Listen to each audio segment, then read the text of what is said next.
कितने उपकार किए गौशालाएं ये कहती हैं। हम कर्ज चुका पाए कैसे ये प्रतिभा स्थली कहती है। तुमने धागे के तिनके को एक बड़ी मशाल बनाई, तुमने असीम असी कृषि के लिए हथकर घाये खुलवाई है। तुमने करुणा सिखलाई है, तुमने समता बतलाई है, तुमने दोहे बनाए हैं, तुमने राह पकड़ाई है। बचपन के इस विद्याधर में विद्या के सागर उमड़ पड़े, फिर ज्ञान सागर जिसे दीक्षा लेकर वेश दिगंबर धार लिए। हो हो हो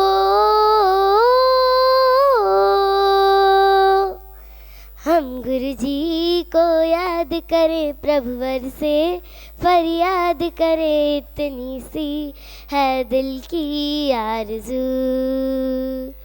हो तेरी पिच्छी सा लहराना, कमंडल से बह जाना, इतनी सी है दिल की आरज़ू। हो इतनी सी हम सब की आरज़ू, इतनी सी हम सब की आरज़ू। नमोस्तु महाराज। चिंतनमती माता जी की जय, समस्त आरिका संघ की जय। आरिका श्री गुरुमती माता जी की जय, क्योंकि और आरिका श्री शांतमती माता जी की जय। समाधि समय अपनी गति से आगे बढ़ रहा है। हम सब लोग यहाँ पर आरिका श्री शांतमती माता जी की विनयांजलि के लिए सब लोग उपस्थित हुए। ये तो सौभाग्य रहा आरिका शांतमती माता जी का। अस्वस्थ तो बहुत दिनों से चल रही थी, लेकिन उनका यहाँ बड़े बाबा का पुण्य, बड़े बाबा की एनर्जी यहाँ खींच करके ले आई।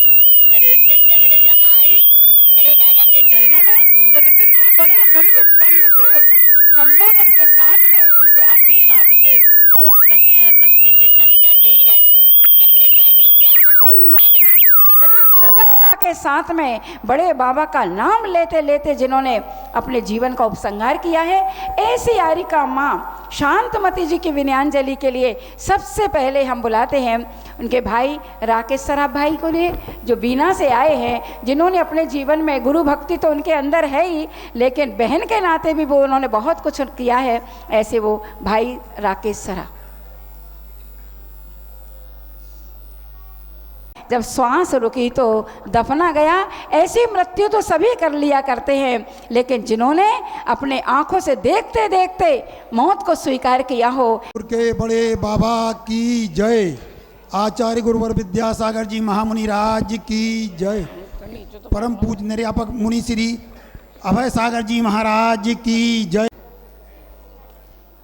उपस्थित बंधुओं, हमारी ग्रस्त अवस्था की बहन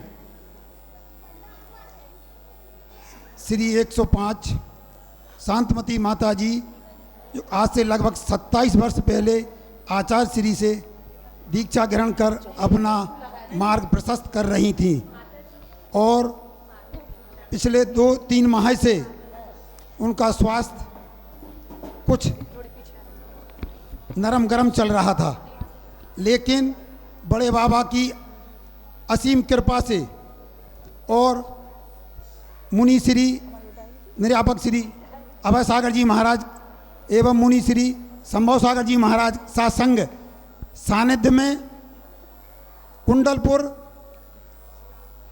24 तारीख को सुबह आई, और आचार्य श्री मुनि श्री के संबोधन, माता जी के संबोधन के साथ में उनने अपनी अंतिम सांसें 10:10 पर 25 तारीख को अष्टान का महापर्व के अंतर्गत 25/3/2024 को 10:10 पर अंतिम सांसें ली। और हमें केवल उनको इतना ही सौभाग्य मिला कि जो पिछले 8-10 दिन से उनके साथ हम रहे, और 24 तारीख को ही हम यहाँ से बीना वापस गए और 25 तारीख को फिर माता जी की ये समाधि का समाचार मिला। तत्काल हम सब परिवार यहाँ आए और माता जी की समाधि के उपरांत हम सब लोगों ने उनको श्रद्धांजलि आज विनयांजलि के रूप में हम लोग यहाँ एकत्रित हुए हैं। बस यही कहना चाहता हूँ कि भगवान उनको जहाँ भी जगह मिले अच्छे से अच्छी गति मिली हो। ओम शांति, ओम शांति, ओम शांति। देखो जिनका मन हमेशा शांत रहता था, ऐसी आरिका माँ शांतमती माता जी की विनयांजलि के लिए हम बुला रहे हैं श्रीमती ममता भाभी आए और वो आरिका शांतमती माता जी के बारे में 2 शब्द कहेंगी। ये ग्रस्त जीवन की भाभी, हाँ, कंचन बिहार वाली श्रीमती ममता भाभी। और एक बात है कि देखो जिनका नाम भूल जाता तुरंत अपनी मानसिकता तो बनाना ही चाहिए कि अपने लिए उनसे कुछ जो मिला है, क्योंकि आपने भी कुछ पाया होगा। जो भी व्रत नियम संयम लेते हैं और उनके सानिध्य में, उनके संपर्क में जो भी श्रावक आते हैं उन्हें बहुत कुछ मिल जाया करता है। एक बात ध्यान रखना, साधु की संगति से सब कुछ मिलता है। तो ऐसी साधु की संगति जब हमें मिली है और शांतमती माता जी की संगति मिली है तो कम से कम हमारे जीवन में भी कुछ उनके एकाध गुण तो अवश्य आए होंगे। ऐसी आरिका माँ शांतमती जी के बारे में श्रीमती ममता भाभी बोलेंगी। मुनीश अभय सागर महाराज की जय, शंभु सागर महाराज की जय, मुनि संघ की जय, आरिका संघ की जय, आरिका रिजुमती माता जी की जय, आरिका चिंतनमती माता जी की जय। अभी इस वर्ष का माता जी का चौमासा कंचन विहार में हुआ था। अच्छा। और जैसा कि माता जी का नाम था शांतमती माता जी, वास्तव में वो बहुत शांत थी। जब भी हम लोग उनके पास जाते थे और माता जी के वैयावृत्ति करते थे या उनसे कुछ चर्चा करते थे तो माता जी का सिर्फ एक यही कहना होता था कि आचार्य श्री के संस्मरण सुनाइए, धर्म की चर्चा कीजिए। और यदि कोई धार्मिक आयोजन हो तो उसमें भी माता जी हम लोगों को बहुत ही अच्छे अच्छे मार्गदर्शन दिया करती थी। मंच के कोई कार्यक्रम हो या धार्मिक आयोजन हो उसमें भी माता जी का हम लोगों को मार्गदर्शन रहता था। क्योंकि हम लोग पिछली अष्टांगों में माता जी के साथ थे और रात्रि में हम लोग माता जी के पास हमेशा नंदेश्वर भक्ति पढ़ा करते थे। इस बार भी 22 तारीख को जब हम लोग बांदकपुर माता जी के पास पहुँचे, माता जी संलेखना को धारण कर चुकी थी। माता जी का स्वास्थ्य ठीक नहीं था, फिर भी माता जी हम लोगों को इतनी सहजता सरलता से, जब हमने कहा माता जी आप बहुत अच्छे अच्छे संस्मरण सुनाती हैं, आपसे संस्मरण सुनना है, माता जी बोली कि मेरा कुछ स्वास्थ्य ठीक नहीं है, सांस मुझे जल्दी भर जाती है। हमने कहा ठीक है माता जी, जब आपको अनुकूल लगे तो आप सुना देना। तो माता जी ने हम लोगों को थोड़ी देर बाद आचार्य श्री के 3 संस्मरण सुनाए।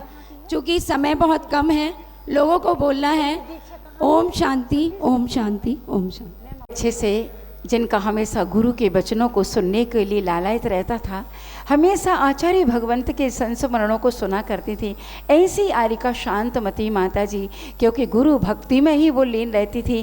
कहते हैं कि 3 चीज़ें दुर्लभ रहती हैं, उन्हें तीनों चीज़ें उपलब्ध हुई, प्रभु की, गुरु की कृपा और प्रभु की भक्ति, और तदनुसार उन्होंने पुरुषार्थ भी किया। ये तीनों चीज़ें उन्हें मिली और उन्होंने सब कुछ पाया।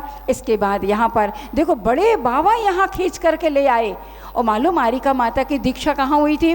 बहन की नेमावर में जब 26 दीक्षाएं हुई थी, 29 दीक्षाएं हुई थी, और शायद ये मई जून का ही महीना था, है ना, 6 जून का, 6 जून को दीक्षाएं हुई थी, उस समय की दीक्षा तारिकाएँ थी। तो कम से कम देखो, और आरिका गुरुमती जी के सानिध्य में रही है, और गुरुमती के सानिध्य में रह करके जिन्होंने अध्ययन अध्यापन और साधना की है बहुत अच्छे से, ऐसी आरिका शांतमती माता जी के लिए अब आगे विनयांजलि के लिए आते हैं श्रीमान अध्यक्ष जी श्री चंद्र कुमार जी सराफ, यहाँ के अपने कुंडलपुर के अध्यक्ष महोदय आएंगे और वो अपनी विनयांजलि माता जी के लिए प्रस्तुत करेंगे। अध्यक्ष महोदय।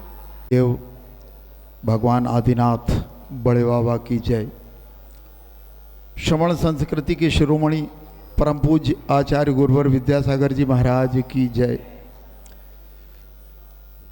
यहाँ विराजमान समस्त आचार्य संघ और बिहार में विराजमान समस्त आचार्य आरिका संघों की जय। शांतमती माता जी कुंडलपुर सिद्ध क्षेत्र में आके शांत हो गई। बड़ा ही इंसान का जीवन में आना उतना महत्वपूर्ण नहीं है, लेकिन जीवन से जाना सबसे अधिक महत्वपूर्ण है। अब उसने अपने जीवन में क्या खोया, क्या पाया। उन्होंने इस चर्या को, श्रवण संस्कृति को शिरोधार्य कर इस जीवन को त्याग किया और ऐसे सिद्ध क्षेत्र में उन्होंने अपनी मोक्ष मार्ग की ओर प्रशस्त हुई। मैं कुंडलपुर कमेटी की ओर से, अपनी ओर से यह आशा करता हूँ कि वह अपने मोक्ष मार्ग पर निरंतर अग्रसर होती रहें। ओम शांति, ओम शांति, ओम शांति। जिंदगी में जिन्होंने हो गई, अध्यक्ष जी ने भी बोल दी। अच्छा, एक ही साथ कर दो। अच्छा ठीक है, आपने ठीक है। चलिए, अब इसके बाद में कुछ श्रावकों में या उनके परिवार वालों में किसी को बोलना हो तो आप नाम दे सकते हैं, नहीं तो हमारी आरिका माता जी जिनके साथ वो रही हैं हमेशा और जिनके वात्सल्य के साथ में धर्म ध्यान किया है, साधनाएं की हैं, ऐसी आरिका श्री सौम्यमती माता जी हमारे बीच में उपस्थित हैं। और जी अभी पिपरई में भी चातुर्मास करके आई हैं, बहुत अच्छी, जैसा उनका नाम है वैसा ही काम है। ऐसी आरिका सौम्यमती माता जी अपने अनुभव या उनके साथ जो उन्हें समय बिताया है, जो उनसे कुछ उन्होंने कुछ दिया है और कुछ लिया। सुबह मैं बार बार करती गुरु को नमोस्तु, मैं बार बार करती गुरु को नमोस्तु। बोलिए अनंतानंद सिद्ध परमेष्ठी भगवान की, कुंडलपुर के बड़े बाबा श्री आदिनाथ भगवान की, वर्तमान शासन नायक श्री महावीर भगवान की, संत श्रोमणी आचार्य भगवंत गुरुदेव श्री विद्यासागर जी महाराज की, ज्येष्ठ श्रेष्ठ निर्यापक श्रमण श्री मुनि श्री समय सागर जी महाराज की, सभी श्रेष्ठ निर्यापक श्रमणों की, 3 कम 9 करोड़ मुनिराजों की जय। श्रेष्ठ निर्यापक श्री मुनि श्री अभय सागर जी महाराज, मुनि श्री संभव सागर जी महाराज आदि सभी मुनिराजों की वंदनीय आरिका श्री गुरुमती माता जी की, आरिका श्री रिजुमती माता जी की, आरिका श्री चिंतनमती माता जी की, आरिका श्री समाधिस्थ आरिका श्री शांतमती माता जी की, आरिका श्री सौम्यमती माता जी की जय। राहगीर चलते हैं चला करते हैं, राहगीर चलते हैं चला करते हैं, दीप हजारों जलते हैं जला करते हैं। आचार्य श्री विद्यासागर जी एक ऐसा दीप है जिनकी रोशनी में हजारों दीप जला करते हैं, जिनकी रोशनी में हजारों दीप जला करते हैं। आज से 27 वर्ष पूर्व 6 जून 1997 सिद्ध क्षेत्र नेमावर में मंडी बामोरा का एक ऐसा ही दीप 29 दीपों के साथ में 24वें नंबर पर जला था, जो कि साधना करते करते 25 मार्च 2024 को कुंडलगिरी सिद्ध क्षेत्र पर 32 मुनि महाराज, 16 आरिकाएँ और 7 क्षुल्लक एलोकों के सानिध्य में अपनी संलेखना को संपन्न करते हुए इस पर्याय को छोड़कर यहाँ से चली गईं।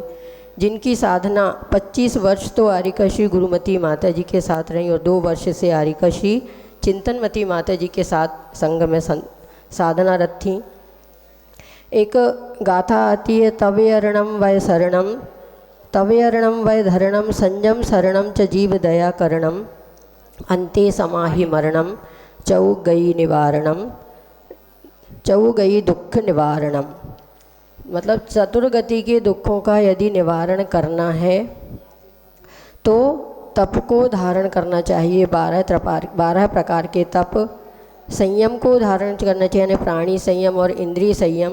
जीवों पर दया करना चाहिए और अंत में अपने जीवन को सफल करने के लिए संलेखना धारण करना चाहिए। आचार्य जी हमेशा कहते कि जिस समय से साधक का मोक्ष मार्ग प्रारंभ होता है या दीक्षा लेते हैं, उसी समय से उसकी संलेखना प्रारंभ हो जाती है। तो कौन सी संलेखना? कषाय संलेखना उसी दीक्षा लेते ही प्रारंभ हो जाती है और काय की संलेखना अंत में होती है। तो उन्होंने 27 वर्षों में जो साधना की है वो उनके पास किसी प्रकार का परिग्रह नहीं था पिछी कमंडल के अलावा, और हमेशा शांति पसंद करती थीं, एकांत में रहना पसंद करती थीं।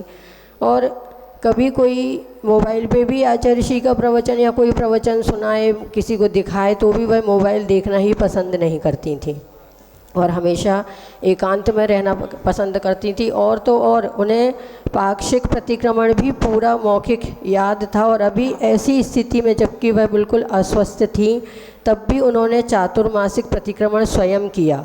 आवश्यकों को कराने के लिए हम लोग कभी कहते थे माता जी स्वयंभू सुना दें या स्वाध्याय सुना दें, तो कहती थी नहीं, आवश्यक तो हम स्वयं कर लेंगे, सुनाना है तो हमें केवल आचार्य श्री के संस्मरण सुना दो। संस्मरणों को सुनने की उनको हमेशा रुचि रहा करती थी, तो बस सुनाना है तो आचार्य श्री के संस्मरण सुना दो। और जिस समय 25 तारीख को जब 9 साढ़े 9 बजे के करीब थोड़ा उनका स्वास्थ्य ज़्यादा गड़बड़ हुआ, सभी महाराज जी पहुँचे, आशीर्वाद दिया, सब कुछ पूछा, तब भी वह मतलब नमोस्तु करके महाराज जी को फिर कहती हैं हाँ। महाराज जी ने पूछा अब हम लोग जाएं? तो कहती हाँ। और महाराज जी के जाने के बाद हम लोग थे तो कहती अब सबकी छुट्टी, सब जाओ, हमें एकांत अकेला छोड़ दो। तो ऐसे हमेशा एकांत में रहना पसंद करती थी। बहुत अच्छी साधना थी उनकी। और इतना पीड़ा होने के बाद भी फिर भी वह किसी से किसी प्रकार की ना वैयवृत्ति की अपेक्षा, ना कोई कुछ सुनाए, बस शांत रहना उनको ज़्यादा पसंद था। सुनाना है तो केवल आचार्य श्री के संस्मरण सुनाओ, और कोई भी आवश्यक उन्होंने किसी भी चीज़ में कोई अपेक्षा नहीं रखी कि कोई हमें कुछ सुनाए या हमारी कोई वैयवृत्ति करे। तो मोक्ष मार्ग में बढ़ने वाले साधक की साधना का उसका लक्ष्य होता है अपनी साधना की पूर्णता करना, और वह पूर्णता होती है संलेखना का कलश चढ़ाने के माध्यम से। तो वो अपना अंतिम कार्य भी वह पूर्ण करके गई हैं और हम सबको ये शिक्षा देकर गई हैं कि हमें भी अपने जीवन में साधना करते हुए संलेखना पूर्वक अपना अंत करना है। तो हम भी यही भावना भाते कि जैसे उन्होंने इतने समता परिणामों के साथ संलेखना की है, वैसे ही समता परिणाम रख कर हम सब भी अपनी संलेखना करें। ऐसी और अच्छी बात। आचार्य श्री ने भी अभी कहा, तो मतलब आचार्य श्री ने भी कहा था कि अपने भावों को, अपने परिणामों को सुधारना ही संलेखना कहलाती है। तो अपने परिणामों को सुधारते हुए ही हम सबको समता परिणामों पूर्वक संलेखना करना, इसी भावना के साथ बोले आचार्य गुरुवर श्री विद्यासागर जी महाराज की बोलने की भावना रहती थी। कहते हैं सांस और साथ ये दोनों चीज़ें अच्छी हों। सांस तो सबको मिली है, लेकिन साथ यदि अच्छा हो और जिन्हें वैरागियों का साथ मिला हो, और वैरागी में भी हमारे आचार्य गुरुदेव का साथ मिला हो, जिनके सिर पर गुरुदेव की कृपा बरसती हो, वो अपने जीवन में कभी लक्ष्य से च्युत नहीं होता। ऐसी शांतमती माता जी ने वास्तव में अपने लक्ष्य को प्राप्त किया। और उसी क्रम में जिनके साथ में जो हमेशा रही हैं वो चिंतनमती माता जी। तो चिंतनमती माता जी भी अपना चिंतन सुनाएंगी। उनका भी यथा नाम तथा काम है, हमेशा चिंतन में ही लीन रहती हैं, अपने काम से ही काम करती हैं। और इतने अच्छे से आर्य का संग जो ग्रुप बना के उनके निकला, हम तो गए थे दर्शन करने के लिए शाहगढ़, तो माता जी का इतने अच्छे से सब व्यवस्थित चल रहा था, लगता था वास्तव में एक से एक योग्य आर्यिकाएँ हैं जो बहुत अच्छे से संचालन करते हुए अपना कल्याण और अपना लक्ष्य के ऊपर बढ़ रही हैं। ऐसी आर्यिका माँ श्री चिंतनमती माता जी भी अब उद्बोधन दया विनयांजलि समर्पित करेंगी। देभ्यः जय श्री ओम नमः सिद्धेभ्यः। जन्म आपका इस धरती पर, धरती को वरदान मिला, महावीर की परंपरा को जैसे जीवन दान आए।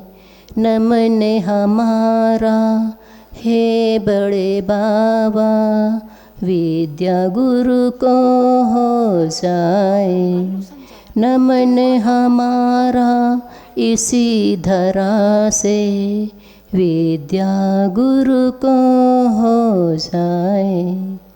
परम पूज्य पंच परमेष्ठी भगवंतों की सन्मानपूर्व का परोपकारी परम पूज्य आचार्य भगवान श्री विद्यासागर जी महामुनि राज की, अभिनव आचार्य श्री समय सागर जी महामुनि राज की, व्यापक श्रमण श्री योग सागर जी 3 कम 9 कोटि राजों की, मंचा श्री निरापक श्रमण श्री अभय सागर जी महामुनि राज की, श्री निर्णय सागर जी महामुनि राज की, श्री संभव सागर जी महामुनि राज की, समस्त मुनि संघ की वंदनीय आर्का श्री गुरुमती दृढ़मती ऋजुमती माता जी की जय। परम पूजनीय आर्का रत्न श्री समाधिस्थ आर्का श्री शांतिमती माता जी की। शांति बोले। है समय नदी की धार जिसमें सब बह जाया करते हैं, विरले ही हैं जो जीवन में इतिहास बनाया करते हैं। आर्का शांतमती माता जी जिन्होंने अपना जीवन ऐसे महात्मा के चरणों में समर्पित किया था जो स्वयं पौराणिक पुरुष है। थोड़ा माइक पीछे कर दो। वर्ष तक अनवरत साधना करते करते अपने जीवन को समर्पण के साथ साथ यहाँ से भी समर्पित कर दिया। उन्हें कहा जाता है समाधि भक्ति में गुरु मिले अति निचते चैत्र सिद्धांत वारी सद्गु से। वह सारे नियोग उन्हें यहाँ पर मिल गए। यद्यपि उनका स्वास्थ्य तो काफ़ी समय से गड़बड़ रहता ही था, पर कंचन विहार में आकर के कुछ ज़्यादा ही बीमार होने लगी थी वो। और लास्ट में तो जब उनका बाहर निकलना ही बंद हो गया था तो उन्होंने एक दिन हमसे कह भी दिया, माता जी अब तो हमारा शरीर साथ नहीं देता है, आप शल्यक्रिया करवा दो। हमने कहा शल्यक्रिया ऐसे आसानी से तो होती नहीं है, जब तक उपचार हो सकता है तब तक अपन उसको अपनाते हैं, फिर बाद में देखेंगे। परंतु बीमारियां ऐसी अपोजिट थीं कि जिसका उपचार किया जाता था दूसरी बीमारी वह बाधक बन जाता था। इसीलिए उनको दवाइयाँ भी कभी सूट नहीं हो पाई और धीरे धीरे उनका शरीर स्वास्थ्य गिरता ही गया। हम लोग वहाँ से बिहार करके पाटन आए। पाटन में आने के बाद तो उनका स्वास्थ्य लगभग डाउन ही हो चुका था, यानी वो पाटन आने के बाद कभी आहार आदि के लिए बाहर निकली ही नहीं। और जब स्वास्थ्य गिरता ही गया तो उन्होंने पक्का निर्णय कर लिया कि अब तो हम समाधि ही लेंगे। और जब बार बार वो हमसे कहने लगी, उनका स्वास्थ्य भी देखने में आता था कि पता नहीं क्या होगा, और पैरों में स्वेलिंग भी उनको आ रही थी। और चूँकि हम लोग अपनी उज्ज्वलमती माता जी को देख चुके थे कि उनके पैरों में स्वेलिंग आए तो थोड़ा समझ में आता है कुछ गड़बड़ सा लगता है। तो उनसे भी कहा और सावधान तो हुए। फिर बाद में पूज्य निरापक श्रमण श्री समय सागर जी महाराज जी के पास समाचार पहुँचाए तो उन्होंने कहा आर्यिकाओं से बात कर लो। दोनों बड़ी माता जी और दृढ़मती माता जी से बात किया तो पहले तो कहा उपचार अगर हो सकता है तो उपचार कराएं। जब देखा वैद्य डॉक्टर सारे आए, उन्होंने उनकी स्थिति को देखा कि कुछ भी कहीं गुंजाइश नहीं है। फिर उन्होंने बड़े महाराज जी से ही शल्यक्रिया के व्रत ले लिए थे और वहाँ से उनकी शल्यक्रिया शुरू होते ही बांदकपुर में आकर उन्होंने अन्न का पूर्णतया त्याग कर दिया। और वहाँ से जब आगे बढ़े महाराज जी दोनों का समाचार आया, आशीर्वाद भी आया कि आप लोग अभी तक कुंडलपुर क्यों नहीं पहुँच पा रहे हैं। तो उनकी स्थिति इतनी नाजुक हो चुकी थी कि यहाँ तक लाने में भी परेशानी महसूस हो रही थी। फिर भी पूज्य दोनों बड़े महाराजों का आशीर्वाद मिलने से यहाँ तक आए। उनका सातिशय पुण्य था कि यहाँ पूरा मुनि संघ, कुंडलपुर सिद्ध क्षेत्र और सारी सुविधाओं के साथ साथ आर्यिका ऋजुमती माता जी का सानिध्य भी उन्हें प्राप्त हो गया। माता जी रास्ते में हमको मिलती चली आ रही थी। यद्यपि पाटन में मिले, फिर तेंदुखेड़ा में मिले, जगह जगह मिले, माता जी का सहयोग मिलता रहा। और उनके सहारे ही हम यहाँ तक बढ़ कर के आए।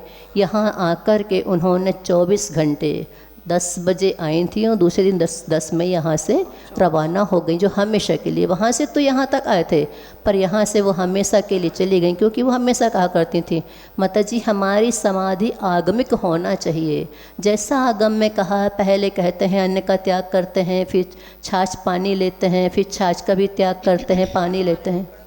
हाँ, तो उन्होंने सहजता से उनका सब कुछ ये त्याग क्रम से होता चला गया और पूर्ण सावधानी के साथ, चेतना के साथ उन्होंने उसको आगे बढ़ाया।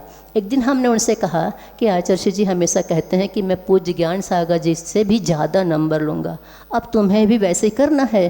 कहती माता जी हम आचार्य से आगे नहीं बढ़ेंगे, गुरु से आगे नहीं बढ़ा जाता, लेकिन हम गुरु जी के बराबर नंबर जरूर लेंगे। उनका हाँ जरूर, ऐसा ही पुरुषार्थ करना है अपने को कि हमेशा गुरु जी के पद चिन्हों पर, उनकी आज्ञा में चलते चले जाओ तो कल्याण निश्चित हो जाएगा अपना। और पद चिन्हों पर चलने के साथ हमेशा गुरु आज्ञा और बड़ी माता जी की आज्ञा हमेशा उन्होंने अक्षर सह पालन किया। जो गुरु जी की आज्ञा, जो बड़ी माता जी ने कहा है, उन सबको पालन करते हुए, उन्हीं संस्कारों से अपने आप को संस्कारित करते हुए वो संस्कार उनके काम आए। हमेशा एकांत में रहने वाली माता जी ने एकांत का ही सहारा लिया, और ऐसा सहारा लिया कि वो हमेशा के लिए अब एकांत को प्राप्त करने के लिए, सिद्धत्व को प्राप्त करने की साधना में वो सफल हो सकें। ऐसी साधना उनकी जो उन्हें सार्थक कर पाई है, क्योंकि हमेशा एकांत में रहने वाला व्यक्ति ही अपने आप को प्राप्त कर सकता है। ये उन्हें देख करके समझ में आया, जिन्हें किसी की आवश्यकता नहीं पड़ी। अंत में भी जब महाराज जी लोग संबोधन करके आ गए, तब भी कहती हैं बस हमें एकांत छोड़ दो, हम एकांत चाहते हैं। मतलब अंत में भी उनको एकांत की ही आवश्यकता थी। तब भी उन्होंने अपने आप को संभल करके और अपनी साधना को, अपने जीवन को सार्थक बनाया। हम सब भी यही भावना भाते इसी तरह चेतना के साथ गुरु के स्मरण करते हुए, प्रभु का स्मरण करते हुए और सबके सानिध्य में हम सब की भी हमारी सल्लेख ना हो। अब हमें बड़ी माता जो बहुत सारे सभी महाराजों सुनना है, इसलिए हम अपना समय वहाँ पर ख़राब ना करके आप सबका कीमती समय लेना चाहते हैं। बहुत बढ़िया। मैं रहती थी, जब हम पहले दिन गए मिलने के लिए तो हमने कहा कुछ हम संबोधन करते हैं, तो कहते नहीं चुप रहो और मैं तो अपने आप में हूँ, इशारे से बोल करके तो कहा ही नहीं। उनका मौन था या जो भी, कि बस मौन, मुझे तो छोड़ दो अकेला। मतलब कितनी एकांत प्रिय। इसका लगता है कि वास्तव में एक साधक अपनी साधना के बल पर इतनी चरम सीमा को भी प्राप्त कर सकता है। अब इसके बाद अपन आरिका माँ, बड़ी माता जी जो बैठी हमारे सामने, ऋजुमती माता जी, इनको तो सबको पता है कि 87 में प्रथम दीक्षा हुई थी, उस समय की दीक्षितारिका हैं। और जैसा इनका नाम आचार्य भगवान ने रखा है, वैसा ही इनका काम है। बड़ी सरल सीधी हैं, त्रियोग जिनके सरल हैं, मन वचन काय, कहीं कोई कुटिलता दिखाई नहीं देती। ऐसी आरिका माँ ऋजुमती माता जी से भी आरिका शांतमती जी के बारे में जानकारी करना चाहते हैं। वंदना में माता जी। ओम नमः सिद्धेभ्यः। गुरुमेव दयादर्शो सर्वसत्त्वहितङ्करं समुद्रवच्च गम्भीर यतीनां च शिरोमणि संयम सौरभ साधना जिनको करे प्रणाम त्याग तपस्या तीर्थिका गुरु विद्या सागर नाम। देवाधिदेव 1008 बड़े बाबा भगवान आदिनाथ स्वामी की जय। आचार्य प्रवर भगवान गुरुवर श्री विद्यासागर जी महामुनि महाराज की जय। निर्यापक श्रवण मुनि श्री समय सागर जी, मुनि श्री योग सागर जी, मुनि श्री अभय सागर जी, मुनि श्री संभव सागर जी आदि समस्त निर्यापक श्रवण सहित 3 कमना कोटि मुनि वृंद की जय। परम पुण्य आरिका श्री ऋजुमती माता जी की जय।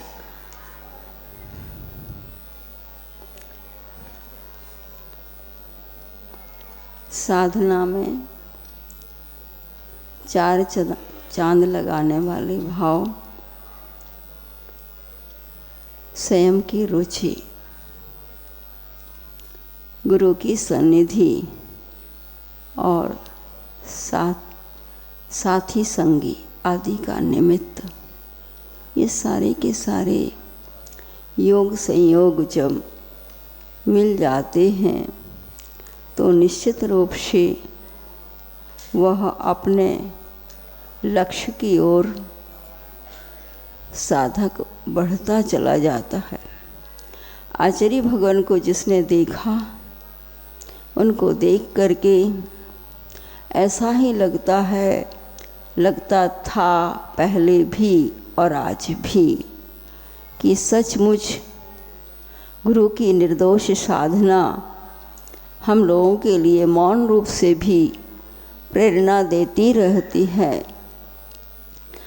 और साथ ही साथ हमारी अग्रजा बड़ी माता जी, गुरुमती माता जी, दृढ़मती माता जी के सन्निधि में हम लोग रह करके और जो आरिकाएँ रही हैं माता जी के साथ, वह निष्प्रह व्यक्ति को तो अवश्य सीखी है, इसमें कोई दो मत नहीं है। स्वाधीनता की ओर भी उनकी दृष्टि रही है और वह जनसंपर्क की जो प्रकृति है वह हम लोगों को पसंद ही नहीं आती। जितना काम आवश्यक होता है उससे ज़्यादा मतलब रखना ठीक नहीं लगता और वो संघ में रह कर के अपने आप में सधी हुई संस्कारों से युक्त आरिका बड़ी माता जी के माध्यम से वह ऐसी संस्कारित थी, अनुशासित थी कि कुछ ज़्यादा कहने की ज़रूरत नहीं है। हम लोग बड़े महाराज जी लोगों को हमने कहा था, जो भी वहाँ से सहपुरा से आ रहे थे, महाराज जी आप लोग ज़रूर जाना सुना है कि शांतवती जी का स्वास्थ्य ठीक नहीं है। तो महाराज जी लोगों को भी कहा कि आप ज़रूर आगे मत बढ़ जाना छोड़ कर के पाटन, उनको भी आशीर्वाद अवश्य देना, ऐसा हमने कहा। और जैसे ही हम लोग भी आगे बढ़े तो पाटन में हम आए, शाम को ही उनसे मिले और मिलकर के उन्होंने कहा माता जी अभी ठीक तो थे लेकिन अब हमारा अन्न लेने का मन नहीं होता, रुचिता नहीं है, इसलिए हम बहुत दिन से अन्न नहीं ले रहे हैं, इसलिए थोड़ी सी शक्ति कम हो गई है और इस प्रकार से बिहार तो हमें भी करना है, ऐसा कह रही थी। लेकिन चलने का उन्होंने जैसे ही मेरे सामने ही मन बनाया तो कहाँ पैरों की शक्ति बची थी उनकी, और वे दृढ़ रहीं। अब माता जी अब हम नहीं चल पाएंगे, अब तो हम यहीं पर ऐसा ही करेंगे, ऐसी ऐसी बातें करने लग गईं।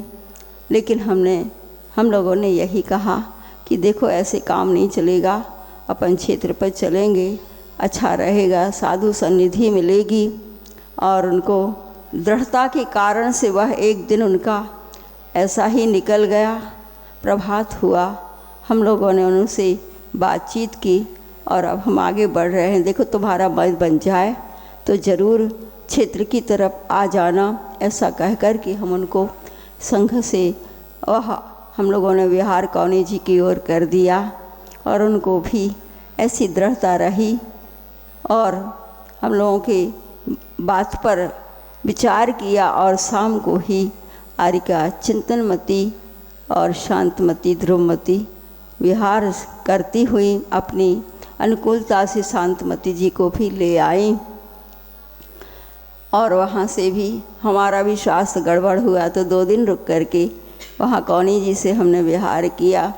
तेंदुखेड़ा आए, चिंतनमती आगे बढ़ गई, हम पीछे रह गए और ऐसे करते हुए फिर पता चला बांधकपुर पिपरिया आए तो पता चला कि आज उनकी शांतमती जी का स्वास्थ्य थोड़ा ज़्यादा गड़बड़ हो रहा है। बहनों के माध्यम से संदेश प्राप्त हुआ और हम लोग भी पूरा संघ निकाल दिया। हम 2 आरिकाएँ पीछे रह गए कि थोड़ा धूप कम हो जाए तब पहुँचेंगे। शाम को आकर के देखा और इस प्रकार से सारी की सारी वह जानकारी के साथ में समझ में यही आया कि जल की कमी होने से इनको ऊष्मा ज़्यादा होने से इनकी जो कहना चाहिए ऑक्सीजन बहुत कम हो रही है। तब हमने उनको कहा आपको छाछ और पानी लेना चाहिए। हाँ माता जी, हाँ माता जी, जैसा आप कहो वैसा ही करेंगे। सामने सामने खड़े होकर के उनको आहारचर्या के समय वही दिलवाया और उससे उनको उस दिन अच्छा भी लगा। हम लोग जब दूसरे दिन उस दिन निकलने लग गए शाम को और कह कर के आए कि देखो शांतमती, दृढ़ता बनाए रखना और अपन को कुंडलपुर तो पहुँचना ही है, अपन को सिद्ध क्षेत्र के लिए समाधि स्थली बनाना है। और जी माता जी, जैसा आप कहो वैसे ही करेंगे। और वास्तव में वे हम लोग आए एक दिन पहले और पीछे से ऐसा योग निमित्त बना कि आरिका चिंतनमती जी अपने संघ के साथ में आई। हम लोगों ने देखा आहारचर्या उनकी हुई, कुछ ज़्यादा कुछ नहीं लिया, 2-3 अंजलि पानी ही मात्र उन्होंने लिया। और आहारचर्या के बाद हम भी उनके पास पहुंच गए, बैठे। उनका प्रतिक्रमण सुना दें। वैसे तो वो किसी से नहीं सुनती थी। उनकी हो तो नहीं गया तुम्हारा? बोले अभी नहीं हुआ। उनके हम भी करते हैं और तुम भी इरियापद प्रतिक्रमण सुन लो। तो उनको इरियापद प्रतिक्रमण प्रत्याख्यान आदि सब उन्होंने सामने ही लिया। और सब हमने उस दिन कहना चाहिए, वैसे वो कर लेती लेकिन उस समय हुआ नहीं था उनका, तो हमने साथ में मिल कर के कर लिया। आरिका सरमती और मैं थी और इसके बाद में ये सब हुआ। उसके बाद उन्होंने कुछ लिया ही नहीं और ऐसी बढ़िया वह उनकी संलेखना हो गई। हमें तो ऐसा लगता है संलेखना कोई दूसरा नहीं करवा सकता। संलेखना करवाने वालों का निमित्त तो अवश्य हो सकता है, लेकिन संलेखना की भावना यदि अंदर से तीव्र होती है तो साधक स्वयं सावधान रहता है। और जो सावधान रहता है तो उसको अच्छे अच्छे निमित्त जो है समय पर प्राप्त होते रहते हैं। जैसा कि मृत्यु महोत्सव में कहा है, अन्यत्र भी भगवती आराधना आदि ग्रंथों में भी कहा है। क्या कहा है कि यदि ज्ञान का कोई फल है, तब का कोई व्रतों का फल है, तो वह सब कुछ क्या है? वह समाधि मरण है। और वह समाधि की भावना भाने में कभी भी किसी भी साधक पुरुष को कमी नहीं रखना चाहिए। और अपनी उम्र बदलते शरीर पर अनेक प्रकार के व्याधि आदि के आक्रमण होते हैं, तो हर समय एक ही बात ध्यान में आनी चाहिए कि हमें यह देह छोड़ना है और यह देह छूटेगी, ये बात अवश्य है। और छूटती हुई देह के साथ में हमारे परिणाम सावधान रहें, क्योंकि दीक्षा लेते ही क्या है, कषाय संलेखना प्रारंभ हो जाती है, होनी ही चाहिए। और काय संलेखना का उपसंहार अंतिम दिन में, जैसे कि आरिका क्या है शांतमती जी का हुआ, उसके पहले गुरु जी की समाधि के साथ ही साथ बाई जी संचालिका जी जबलपुर मणिबाई जी, उनकी भी संलेखना क्या हो गई, विनयांजलि के दूसरे दिन 26 तारीख को हो गई। सब हाँ, मतलब इस प्रकार से वह हो गई। पीछे पीछे सब अपना अपना नंबर, अपनी उम्र और अपनी इसके हिसाब से सबका लगा हुआ है। और हम सब सजग हैं, सावधान हैं। इसी भावना के साथ में हम अपने वक्तव्य को विराम देते हुए भावना भाते हैं कि यह ऐसी संलेखना जो है उत्कृष्ट संलेखना, आगम के अनुरूप संलेखना, और वह परिणाम उज्जवल परिणाम हमें भी प्राप्त हो, जिसके माध्यम से हमारे व्रत एक थोड़ा सा संस्मरण याद आ रहा है। गुरु महाराज के साथ में, आचार्य भगवान के साथ हम जब संवेद शिखर जी की यात्रा कर रहे थे, उस समय हम लोग सब ऐसे सफ़ेद सफ़ेद बहुत छोटी उम्र के थे, सब लोग विहार करते हुए जा रहे थे। तो आचार्य जी कहते, देखो अभी अपन सब लोग एक उस उम्र के हैं, सबके काले बाल हैं, एक समय आएगा सबके सफ़ेद बाल होंगे, एक समय आएगा सब वृद्ध होंगे, और एक समय आएगा तो ये सुनेंगे आज इनकी संलेखना होगी, कल इनकी संलेखना होगी, ये संलेखना, ये भी सुनने में आएगा। और अपन देखेंगे वो वास्तव में गुरु की बात ये घटित हो रही है। अब इसके बाद में परम पूज्य साक्षात विराजमान मुनि संघ के बीच में से विशद सागर महाराज जी, जिनका नाम विशद है, निर्मल है, ऐसे विशद परिणामों के धनी अब परम पूज्य मुनि श्री विशद सागर महाराज जी के चरणों में कोटि सा वंदन करते हुए प्रार्थना करते हैं कि मुनि श्री हम सबके लिए भी आप आर्यिका के बारे में बदल कर सागर में जा मिलती है, सार सागर छार है, मम गुरु मधुर अपार,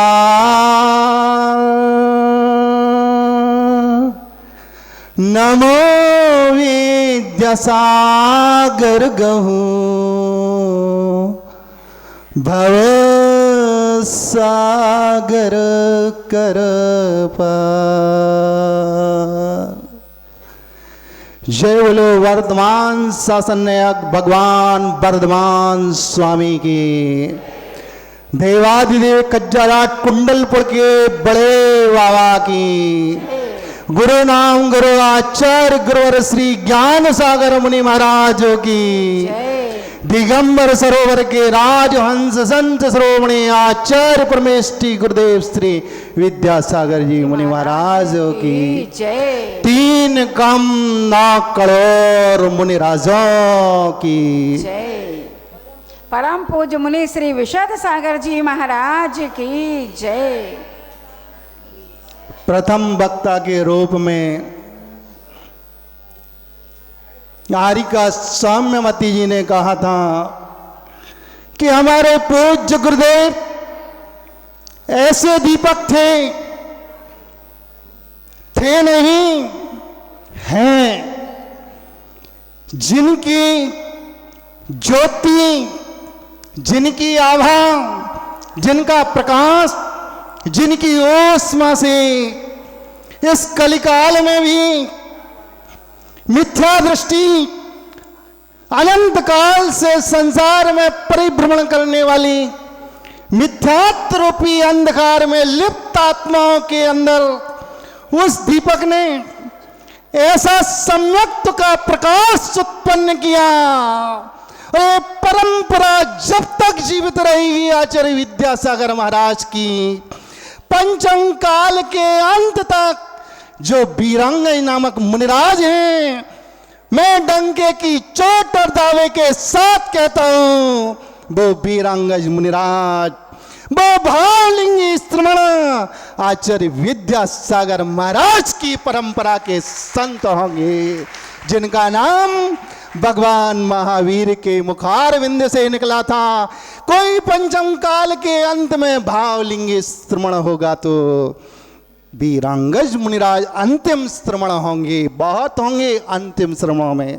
मुझे यही कहना है कि आचार्य महाराज वो दीप जलाने वाले आचार्य ज्ञान सागर महाराज थे। उन्होंने उन भव्यात्मा को परखा कि उन्होंने मिथ्यात्व में ग्रसित रहने वाले अनंत काल से चारों गतियों की दुखों की यातना सहन करने वाले अनंत भव्य जीवों की आत्मा से मिथ्यात्व दूर कर दिया। उनके अंदर सम्यक्त की ज्योति उत्पन्न कर दी। सम्यक दर्शन ही नहीं बंधुओं, उनके अंदर चारित्र भी समर्पित कर दिया। उपकार है आचार्य विद्यासागर महाराज का। आज इस मंच से श्रद्धांजलि आर्यिका शांतमती को ही नहीं दी जाएगी। आज इस मंच से मैं श्रद्धांजलि, जब आचार्य विद्यासागर महाराज को पूज्य गुरुदेव ज्ञान सागर महाराज ने आचार्य पद दिया था, आचार्य पद देने के बाद उनके संग में प्रथम ब्रह्मचारी के रूप में जिनका प्रवेश हुआ था, आज 2:45 बजे धर्मनगरी आस्था में प्रथम ब्रह्मचारी के रूप में, और जो इसी कुंडलपुर में बड़े बाबा की छत छाया में, कुंडलपुर की धरा पर 2 दीक्षाएं हुई थीं, एक दर्शन सागर महाराज की और एक दमोह वाले महाराज का क्या नाम था, चारित्र सागर महाराज की।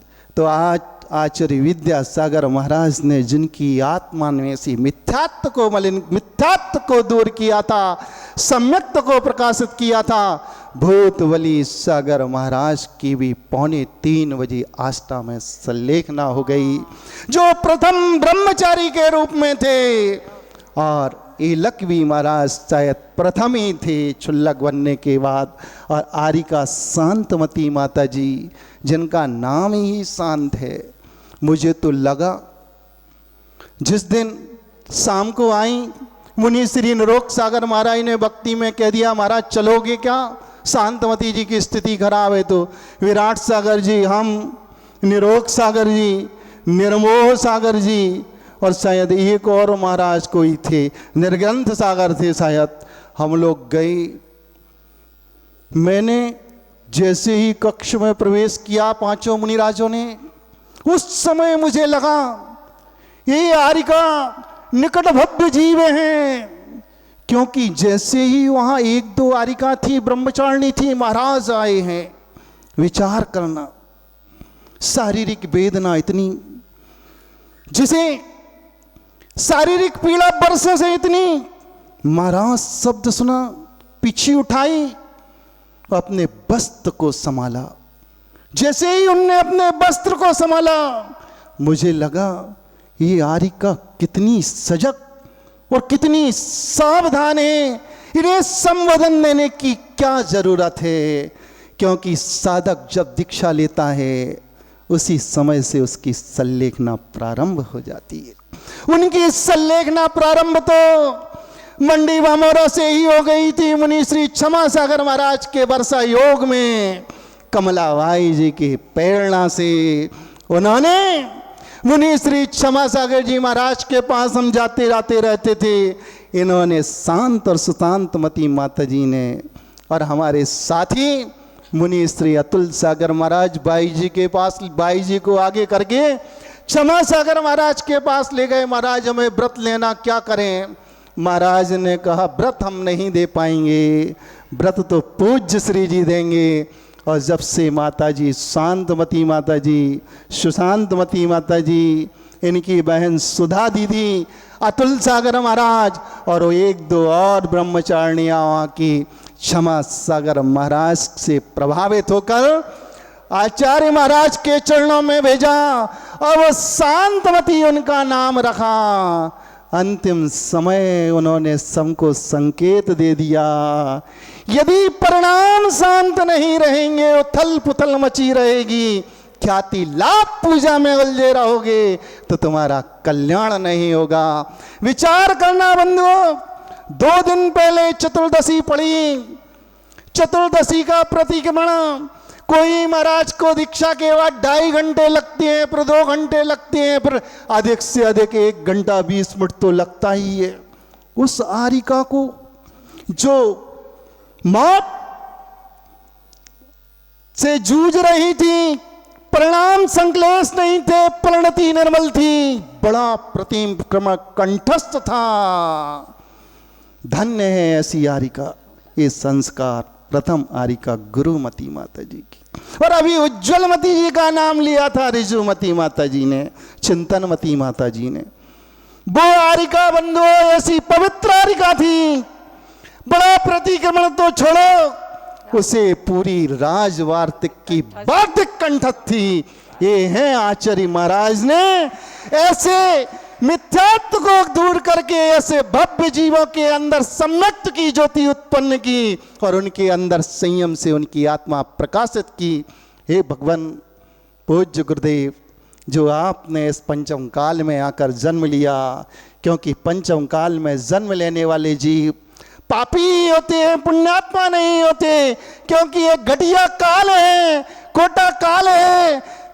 तीर्थंकरों का केवल ज्ञान नहीं होता, रिद्धिधारी मुनिराज उत्पन्न नहीं होते, वैमानिक देवों का विचरण नहीं होता, भवनवासी का भी होगा जब कल की उपकल की पैदा होंगे उस समय होगा। ज्योतिषी देव भी नहीं आएंगे, 8 प्रकार के व्यंतरों में से किन्नर किमपुरुष मोर और गंधर्व यक्ष भी नहीं आएंगे। इस खोटे काल में पुण्यहीन जीव हैं, आएंगे तो भूत और पिशाच जाति के देवों का ही विचरण होता है। और वो भव्य जीव जो सम्यक्ता को प्राप्त कर लेते हैं, देव बनने के बाद वो अतिशय भी दिखा सकते हैं और उपसर्ग भी कर सकते हैं, जिनालयों की रक्षा भी कर सकते हैं क्वचित कदाचित।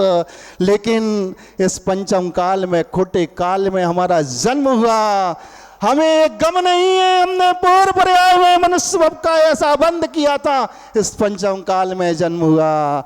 लेकिन मुझे हर्ष है, हमारा जन्म जब हुआ आचार्य विद्यासागर महाराज के काल में हुआ, तो पंचम काल में जन्म लेना भी हम लोगों का सार्थक हो गया। बंधु, आपका भी सार्थक हो गया।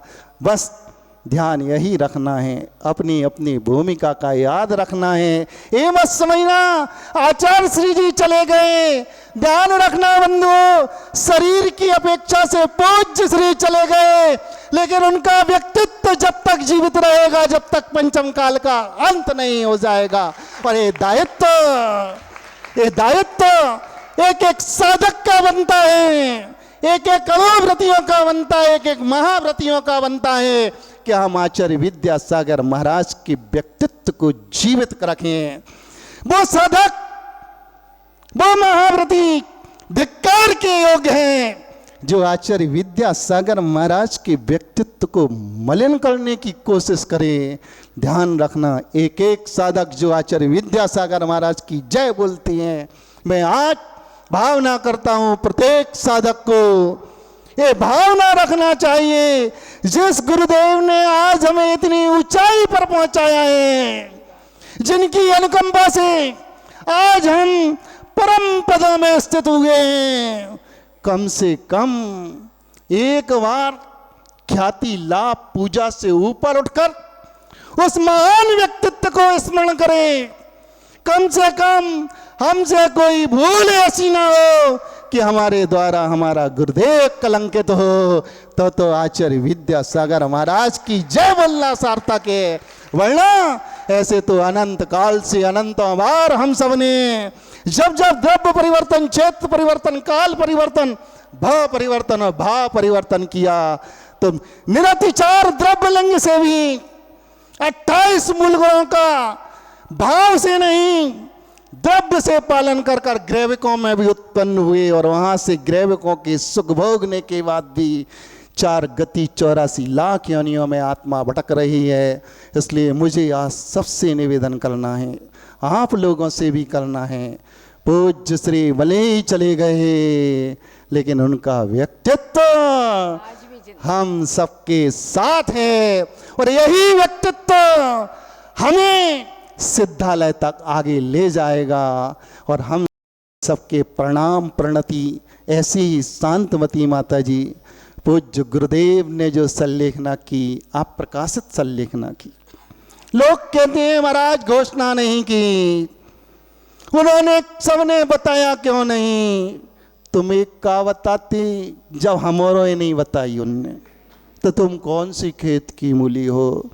क्योंकि भगवती आराधना, मरण कंडिका आदि ग्रंथों में कहा है संलेखना 2 प्रकार की होती है, एक प्रकाशित एक अप्रकाशित, एक घोषित और एक अघोषित।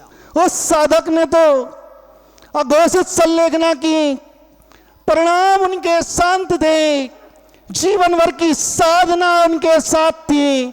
आचार्य महाराज का एक प्रवचन अभी व्हाट्सएप पर चल रहा था 2-4 दिन पहले, उसको सुना।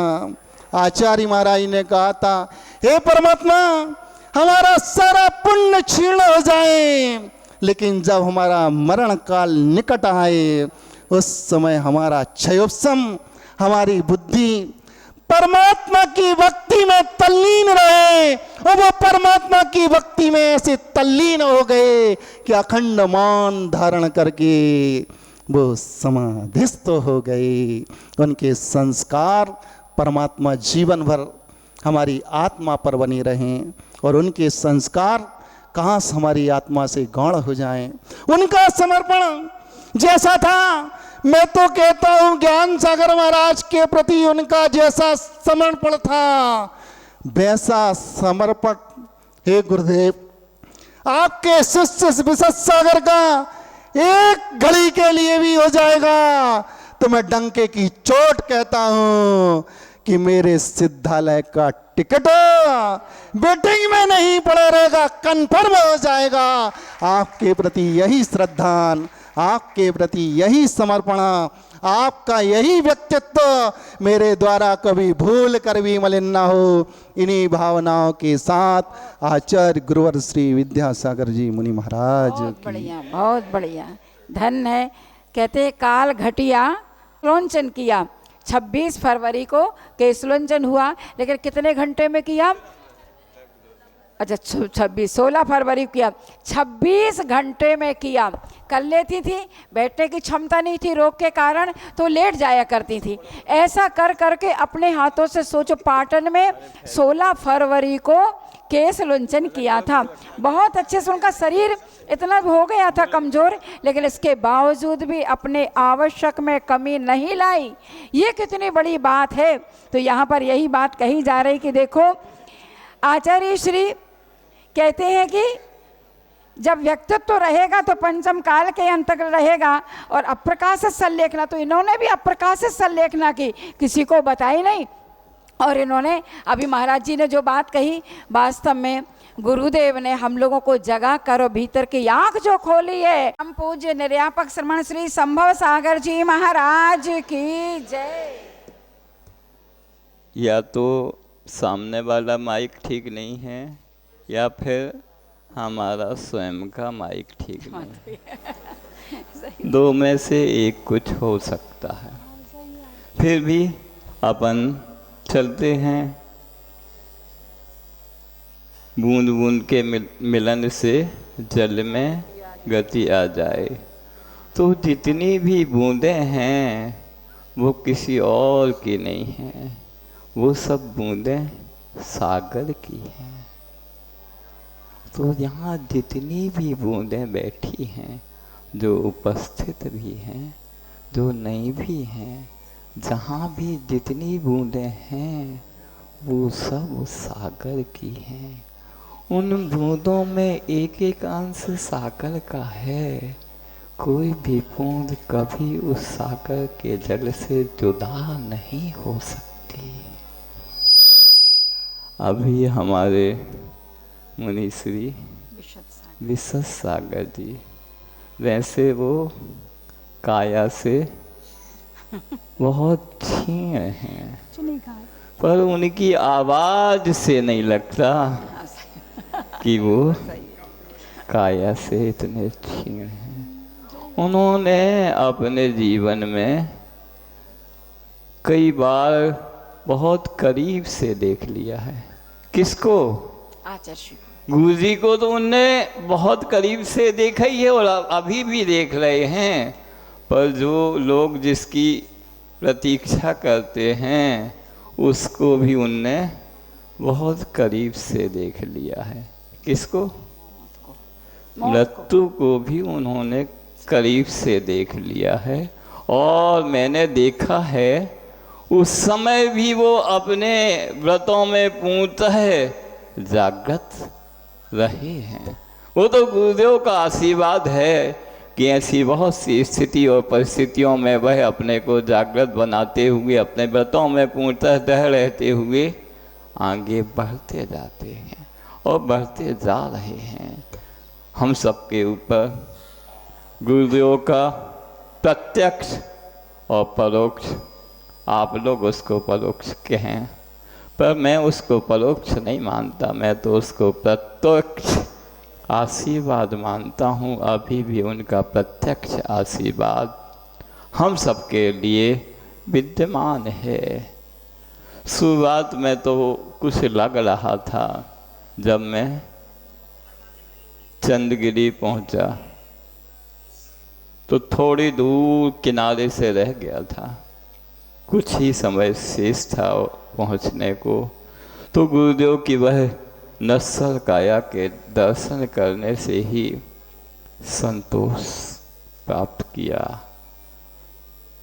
पर मैंने सोचा एक महावीर के जीवन में एक कथा आती है, शायद वह दिगंबर साहित्य में नहीं है, श्वेतांबर साहित्य में है वह कथा। महावीर के सबसे प्रिय शिष्य आनंद के ऊपर की यह स्टोरी है। महावीर को जब लगा कि हमारा निर्माण बिल्कुल सन्निकट है और आनंद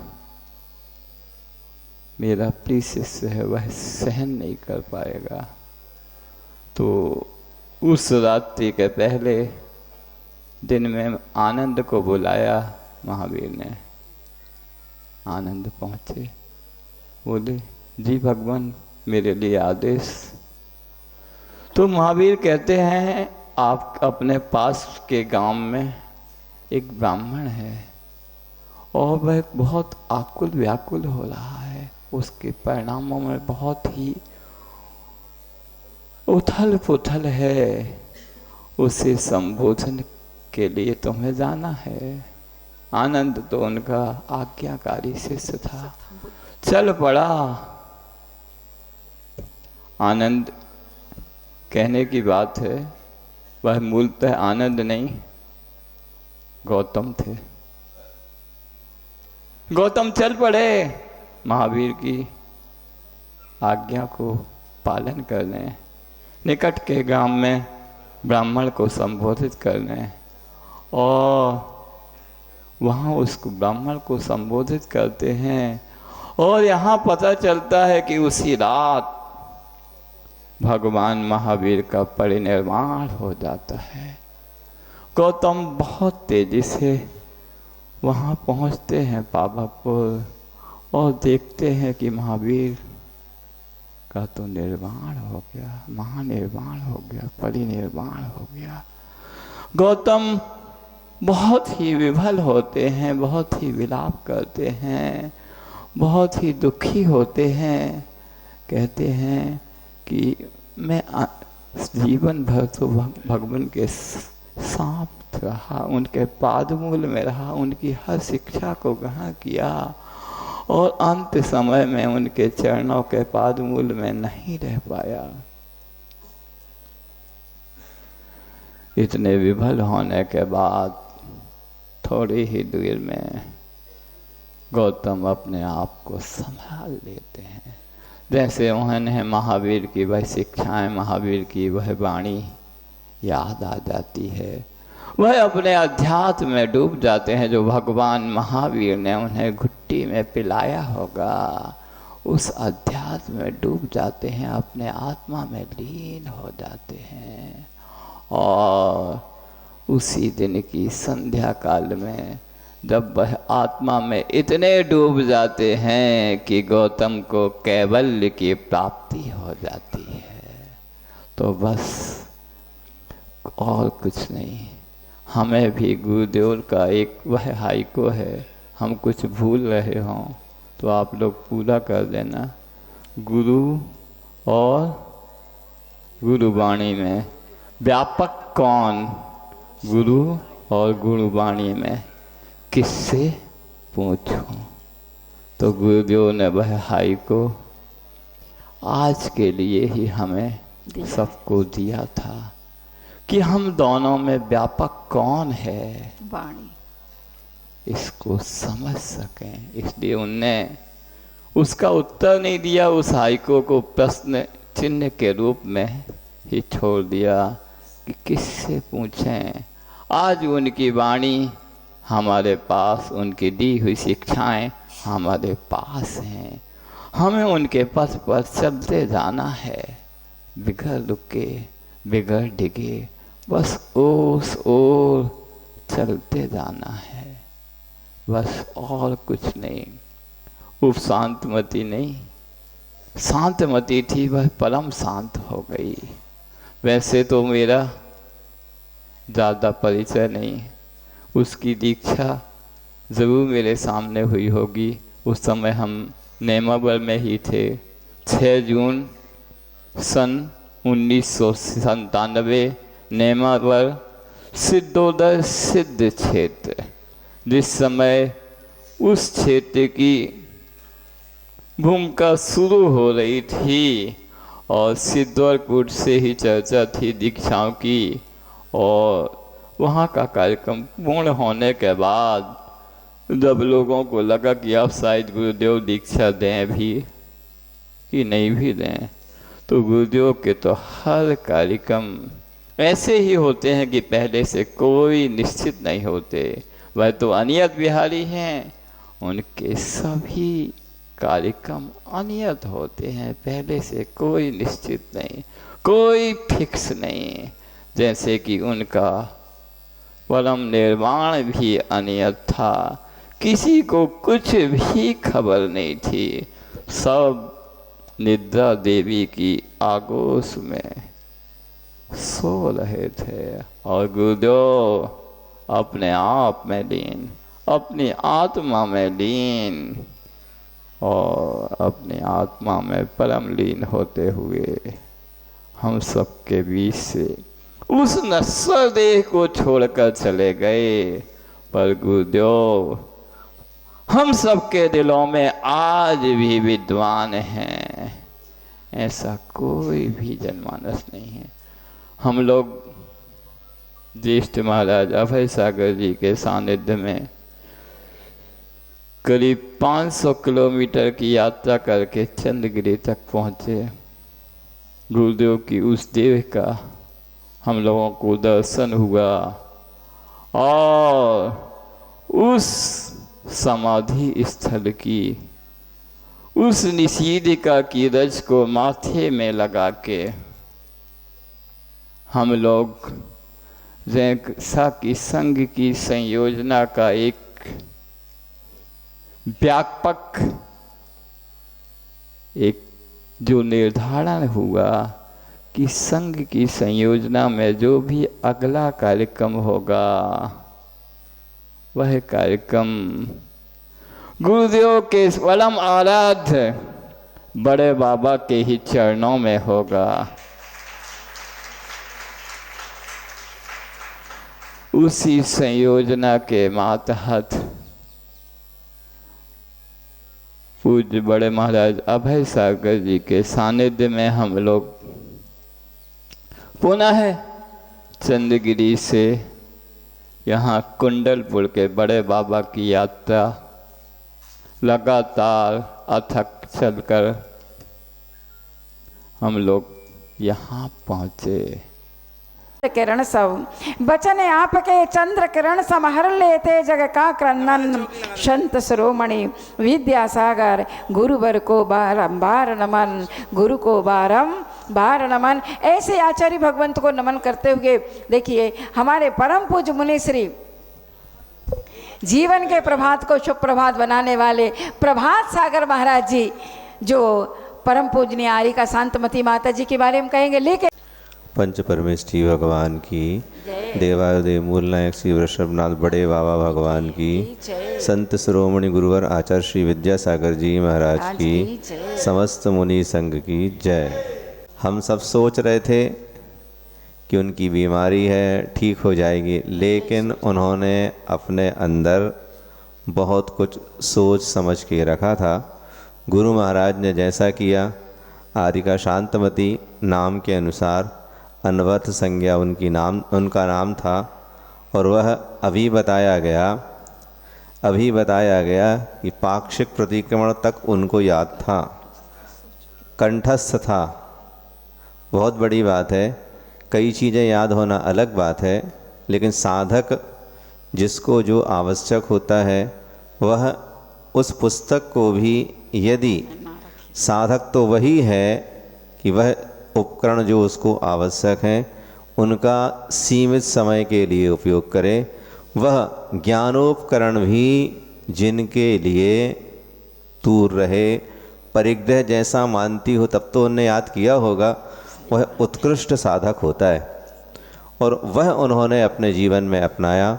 उस दिन महाराज जी लोगों के साथ गए थे, एकदम वह दृढ़ थी और दृढ़ के साथ साथ उनके परिणाम शांत तो थे ही। अभी सुनाया कि 2 विपरीत बीमारियां उनके अंदर थीं, ठंडा करो तो गर्म हो जाए, गर्म करो तो ठंडा हो जाए। ऐसे विपरीत परिस्थितियों में भी अपने आप को शांत रखते हुए बड़े बाबा के चरणों में, मुनियों के सानिध्य में आर्य का संग भी था, और उन सब के बीच में जो उन्होंने संलेखना प्राप्त की। साधक यही सोचता है, गुरु महाराज कहते थे, भगवती आराधना में आता है, जीवन भर भी उपाध्याय परमेष्ठी का काम करने वालों की भी अंत में नमोकार मंत्र मुँह से नहीं निकलता, लेकिन उस आरिका के अंदर साधुओं के सानिध्य में और अंत में जो संलेखना के एक दिन पहले पूर्णिमा को उनकी संलेखना हुई और एक दिन पहले अपने स्वयं के द्वारा पाक्षिक प्रतिक्रमण कर ले, उसके सजगता की बात ही छोड़ दो। ऐसी ही संलेखना सभी साधकों को प्राप्त हो। अहिंसा परमो धर्म की।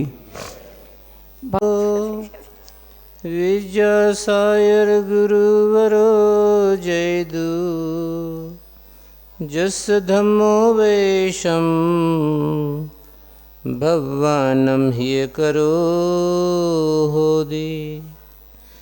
देवादेव श्री ऋषभनाथ जी भगवान की, परम पूज्याचार्य प्रवर गुरुदेव श्री विद्यासागर जी महाराज की, ज्येष्ठ निर्यापक श्रमण मुनि श्री समय सागर जी महाराज की, परम पूज्य 9 करोड़ मुनिराजों की जय। परम पूज्य निर्यापक श्रमण श्री अभय सागर जी महामुनि महाराज की जय।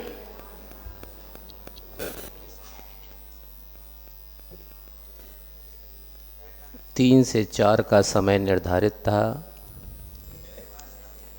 और वह 3 से 5 हो गया। आज प्रातःकाल की सभा में मुनि श्री चंद्र सागर जी महाराज का उद्बोधन हुआ था। उस समय उन्होंने एक काम हमें सौंप दिया था। क्या काम सौंपा था कि कुछ संलेखना के बारे में तो बताना ही है, आचार्य भगवान के सानिध्य में कब कब आरिका दीक्षा हुई हैं, कौन कौन सी आरिकाएँ दीक्षित तो हुई हैं। सबकी नामावली अगर गिनाएंगे तो 172 आरिकाएँ हैं, तो नाम तो उनके नहीं बता पाएंगे, किंतु उनमें से कौन सी ऐसी साधक साधिकाएँ हुई हैं जिन्होंने उस वीर भगवान के पद का वास्तविक रूप में अनुगमन करके आत्मा को परमात्मा बनाने की ओर उन्मुख होकर के अपना कल्याण का पथ प्रशस्त किया। महाराज कछु थोड़ी बहुत कुंडलपुर के बारे में भी बता देना कि कुंडलपुर में आचार्य भगवान की कृपा कब कब बरसी, किस किस पर बरसी, कितने क्षुल्लक बने, कितने एलग बने, कितनी आरिका बनी, मगर मुनि एक भी नहीं बने। ये भी एक विशिष्ट संयोग है कि आचार्य भगवान का सन 1976 में पहली बार प्रवास हुआ था इस पवित्र क्षेत्र पर। और ये जो शिखर वाला मंदिर समूह आप देखते हैं, इसमें जो श्री श्रेयांसनाथ भगवान और श्री महावीर भगवान का मंदिर है, इसके बीच में स्टेज बनी थी, जो कि मैं उस समय यहाँ प्रत्यक्षदर्शी था। 2 क्षुल्लक दीक्षाएं 2 नवंबर 1976 के दिन हुई थी, जिसमें वैसे तो इसके पहले भी आचार्य भगवान की कृपा बरसी थी। 1975 में सोनागिर में, मगर बिरले लोगों को पता होगा कि आचार्य भगवान के कर कमलों से दीक्षित पहला पिच्छीधारी कौन था। है कोई, किसी को याद, कोई बता सकता? वह थे क्षुल्लक दर्शन सागर, क्षुल्लक नियम सागर, क्षुल्लक योग सागर और क्षुल्लक समय सागर जी। 4 क्षुल्लक दीक्षाएं हुई थीं, मगर चारों दीक्षार्थी दक्षिण भारत के थे। उत्तर भारत के और उसमें भी बुंदेलखंड के अंचल के प्रथम दीक्षार्थी देवसेन जी थे, जो बाद में क्षुल्लक चारित सागर जी के रूप में प्रसिद्धि को प्राप्त हुए। इसी दमोह जिले के दमोह नगर के ही निवासी थे और उनके साथ में भीमसेन ब्रह्मचारी भी दीक्षित हुए थे, जिनकी अभी महाराज श्री ने आपको जानकारी दी कि वह क्षुल्लक दर्शन सागर बन कर के फिर बाद में एलक दर्शन सागर भी हुए। पहले एलक दर्शन सागर थे और उन्होंने संलेखना पूर्वक आज के दिन ही समाधि मरण को प्राप्त किया। ऐसा दुर्लभ क्षण के बारे में आचार्य भगवंत कहा करते हैं कि वीरेण विमर्दब्बम ने वीरेण अपि च मर्दब्बम जबि दौर्णम भी मर्दब्बम बरम च वीरत तृणेण मरितब्बम। मृत्यु जिसका जन्म हुआ है उसकी मृत्यु सुनिश्चित है, चाहे समय से हो या असमय में हो। जब दोनों ही स्थितियां परिस्थितियां सम्मुख हो तो फिर वीरता पूर्वक मरण स्वीकार करना ही जैन धर्म की शान आन और बान की बात होती है। मृत्यु से हर व्यक्ति भयभीत होता है, कितना भी कुशल ही व्यक्ति क्यों ना हो, मृत्यु का नाम सुनते से ही उसकी नींद गायब हो सकती है, हो जाती है। किसी व्यक्ति से कह दिया जाए कि आपके लिए ये बहुत बड़ा सुंदर बड़ा भव्य कक्ष तैयार हुआ है, आपको रात्रि विश्राम यहाँ करना है, मगर कल का ही दिन था, एक छोटा सा सांप का बच्चा कमरे से बाहर की तरफ गया है, बाहर से भीतर नहीं आया, मगर आपकी नींद तो कोसों दूर गायब हो जाएगी उसके भय से। तो यह मृत्यु का भय तो सबसे बड़ा भय होता है, किंतु जैन दर्शन की यही विशेषता है कि वह मृत्यु को जीत करके मृत्युंजय बनाने की यात्रा जहाँ चरितार्थ कराई जाती है वह संलेखना पूर्वक समाधि मरण की क्रिया होती है। और उस साधना को करने वाले साधक अपने जीवन को छोटा छोटा सा प्रयास करते हैं, किंतु एक एक क्षण की उनकी यात्रा पूंजी के रूप में सुरक्षित संरक्षित होती है। वह साधना करने वाले साधक अपने जीवन का लक्ष्य सुनिर्धारित कर लेते हैं। आज का दिन ऐसा ही है जब आचार्य भगवान की कृपा से जिनके ऊपर वरद हस्त हुआ, कैसा संयोग है कि आचार्य भगवान की कृपा से पहली मुनि दीक्षा जिनको हुई थी वह उनके सबसे कनिष्ठ भ्राता थे मुनि श्री समय सागर जी महाराज, और उनसे दीक्षित अंतिम दीक्षार्थी मुनि दीक्षार्थी उनके गृहस्थ जीवन के अग्रज महावीर भैया मुनि श्री उत्कृष्ट सागर जी हुए।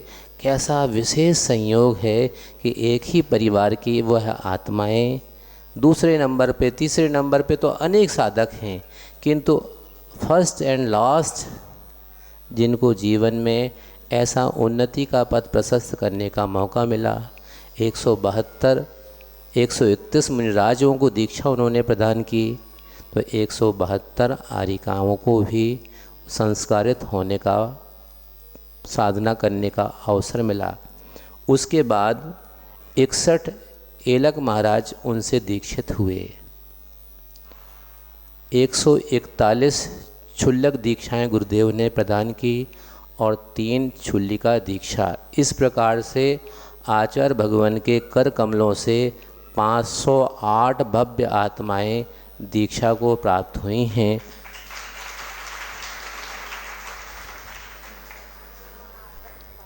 अब गुणा भाग करके हम तो बहुत लंबा चौड़ा लेकर के आए थे, महाराज ने काम पे लगा दो, 1 घंटा हमने ही में लगा दे कि हो भैया बता देते हैं, आपने कहा तो कर देते हैं।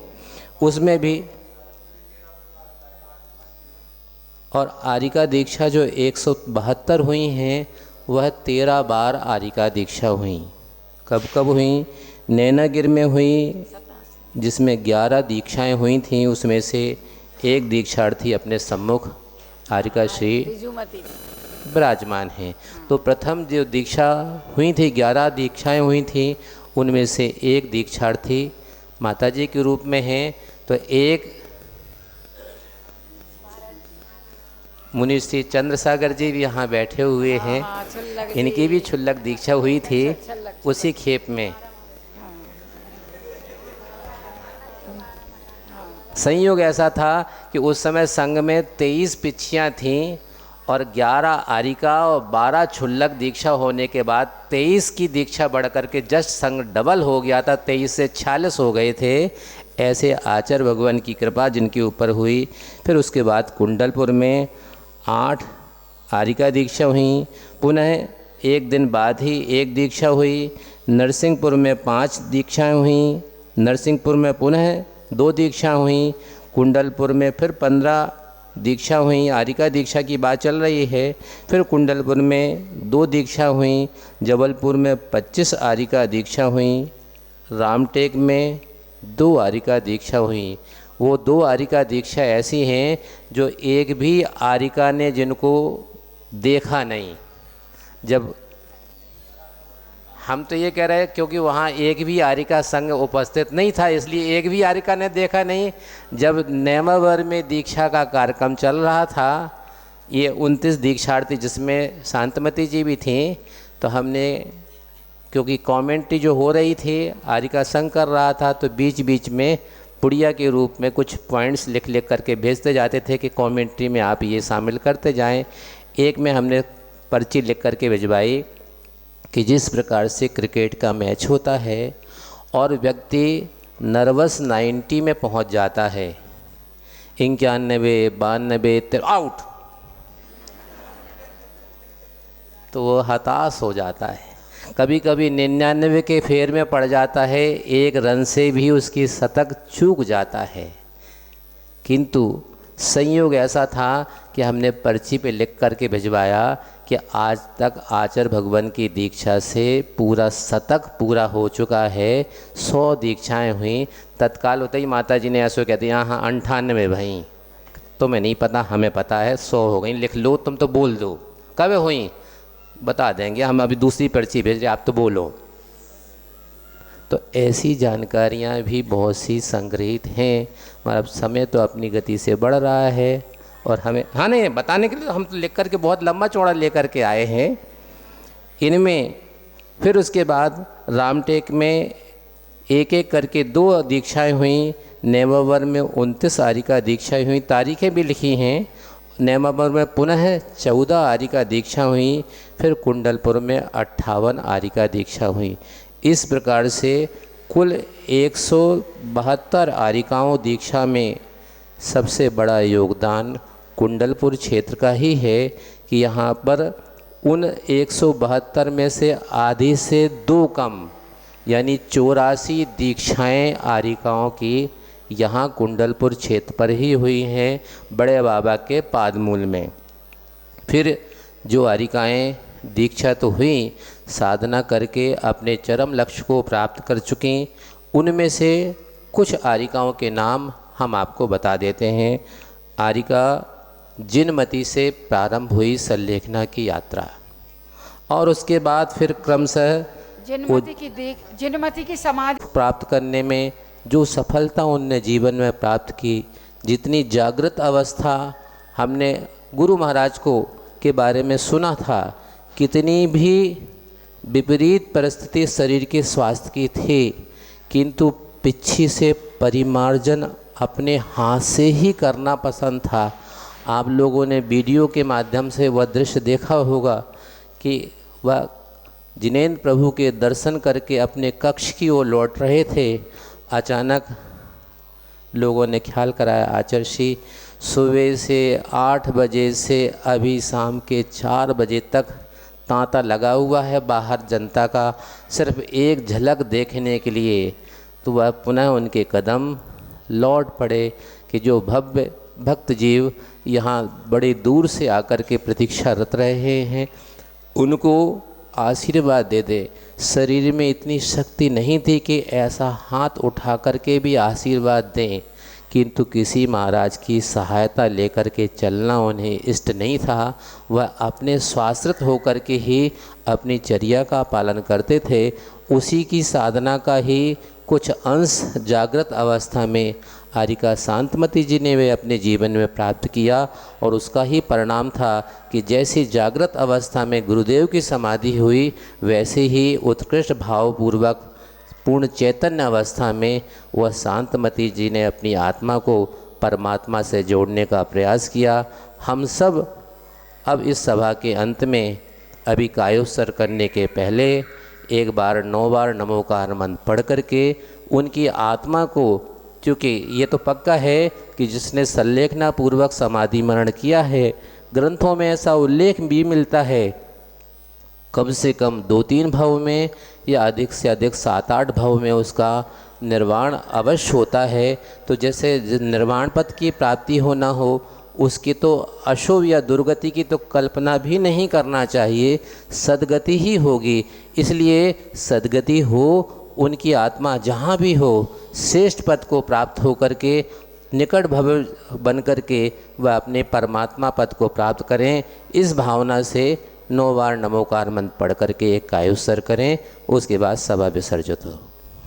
गुरु लघु मवाहम अट्ठ गुणा होंति सिद्धाणम तौ सिद्धे नय सिद्धे संयम सिद्धे चरित्र सिद्धेय नानम दंसनम्य सिद्धे सिरसा नमस्सामि क्षाइवंते सिद्धवत्ति काउ सगो कौ तस्सालोचयो समनाण समदंसण समचरिजुत्ताण मट्टिभि कम विपमुक्काण मट्ट गुण संपन्नानम उडलोय मत्यम्मी पैट्याणम तौ सिद्धाणम नय सिद्धाणम संयम सिद्धाणम चरि सिद्धाणम अधिदानागद्वड्डमाण कालतय सिद्धाणम सब सिद्धाणम स्यानिचकलम अंचेमी पूजेमी वंदामी नमस्सामि दुख कौ कम कौ बोईलाओ सुगई गमनम समाई वर्णम जिन गुण संपत्ति हो धुमज्जम नमोस्तु अपरानिकाचार वंदनायाम श्रीमय श्रुत भक्ति का उत्सर्गम करोम्यम।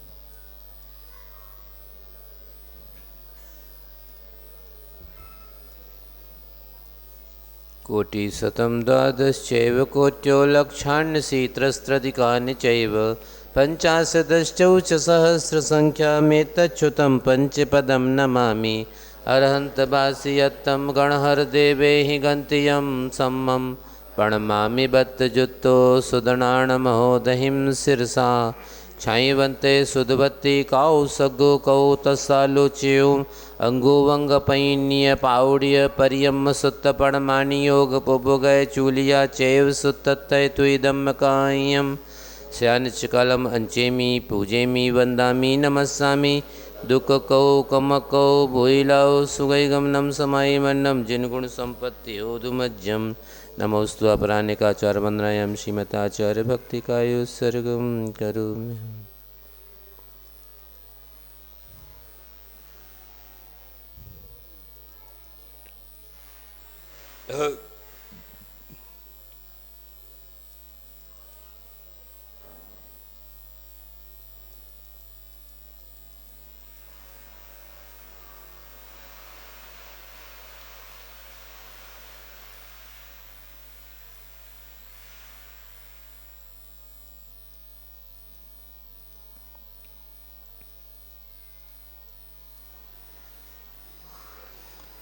श्रुतजलधिपार्गेभ्यः स्वपरमतिविभावना पटुमतिभ्यः सुचरितपोनिधिभ्यो नमो गुरुभ्यो गुणगुरुभ्यो 36 गुणसमग्रे पंचव्याचारकरणसन्दर्शे शिष्यानुज्ञय कुशले धम्मायिर्ये सदा वन्दे गुरुवत् संयमेनय तरन्ति संसारसायरं घोरं छिन्नन्ति अट्टकम्मं जम्मणमरणं न पावयन्ति ये नित्यं व्रतमंत्र होम निरता ध्यानाग्निहोत्राकुला षट्कर्मा विरतास्तपोदंदना साधु क्रिया साधव शील प्रावरणा गुण प्रहरणा चंद्रार्कते ज्योतिका मोक्षद्वारक पाठ पाठन भटा पीडन्तु मां साधव गुरुवः पान्तु नो नित्यं ज्ञान दर्शन नायक चारित्रारणौ गंभीरा मोक्ष मार्गोपदेशका क्षाई बनते आयुर्भत्ति काउ सगो कौ तस्सालोच्योम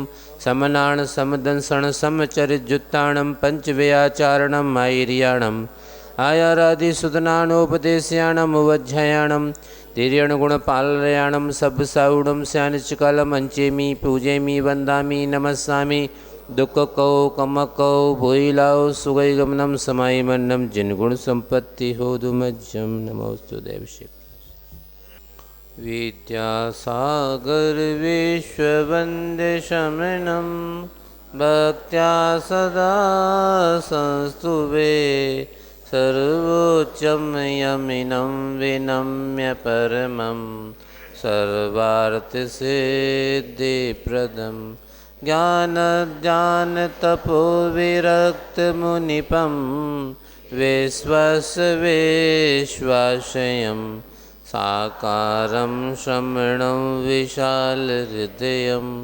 सत्यं शिवं सुंदरं विद्यागुरुं कुंडलपुर के बड़े बाबा की जय। परम पूज्याचार्य प्रवर गुरुदेव श्री विद्यासागर जी महाराज की जय।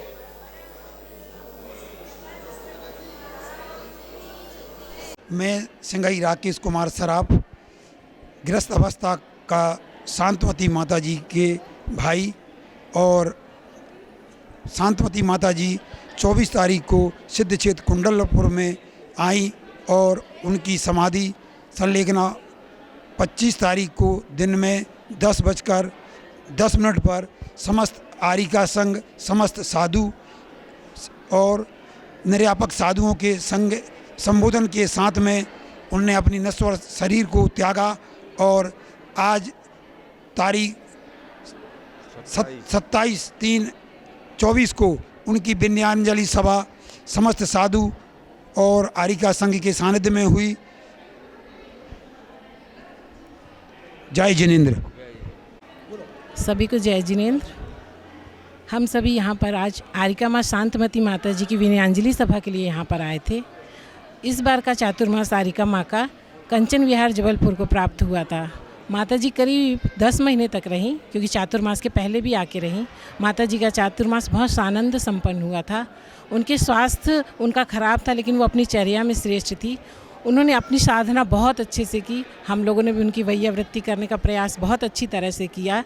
हम भगवान से यही प्रार्थना करते हैं कि माता जी की जैसी इच्छा थी कि उनका इतना विधिवत संलेखना पूर्वक मरण हो, और वैसा माता जी का हुआ। इस क्षेत्र पर आगमन हुआ। इतने मुनि संघ, आरिका संघ का उनको सानिध्य प्राप्त हुआ। बड़े बाबा की छाँव तले वो रहीं। ये बहुत ही परम सौभाग्य की बात होती है। आज प्रत्येक मुनि संघ ने अपनी विनयान्जलि में इस बात को कहा है कि उनका पुण्य बहुत तेज था और वो अपने चर्या के लिए बहुत सतर्क थी, और अंतिम समय तक उनमें चेतना थी। तो भगवान से यही प्रार्थना है कि भगवान उनको बहुत श्रेष्ठ और उच्चतम गति में उनको प्रदान किया हो, और उनका बहुत ही कम समय बचा हो कि वो मोक्ष को प्राप्त करें। जय जिनेंद्र। जय बोली कुंडलपुर के बड़े बाबा की जय। संत शिरोमणि आचार्य गुरुदेव विद्यासागर महामुनिराज की जय। आचार्य संघ की जय। चतुर्विद संघ की जय।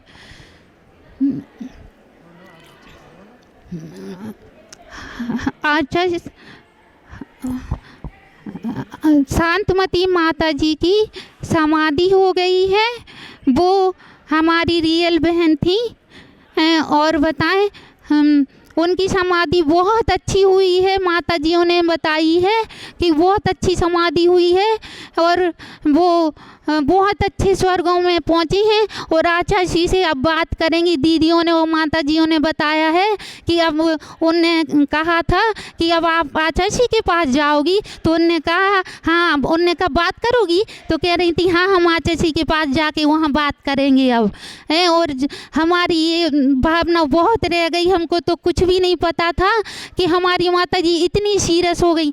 अभी कुछ समय से पहले हम कहते थे कि हम तो सिर्फ आचार्य के पास जाया करेंगे और अपनी माता जी के पास जाया करेंगे, जहाँ भी हमारी माता जी जिस संग में भी रहेंगी हम बस अपना जीवन निर्वाह उनके पास करेंगे। और हम जहाँ अभी बीना में रहते हैं तो बीना में जो भी सब साधु आएंगे सबके सानिध्य में भी रहेंगे, लेकिन आत्मा का ये भाव ज़्यादा था हमारा कि बताएं हम आचार्य और अपनी माता जी जहाँ भी रहेंगी उन्हीं के पास रहेंगे।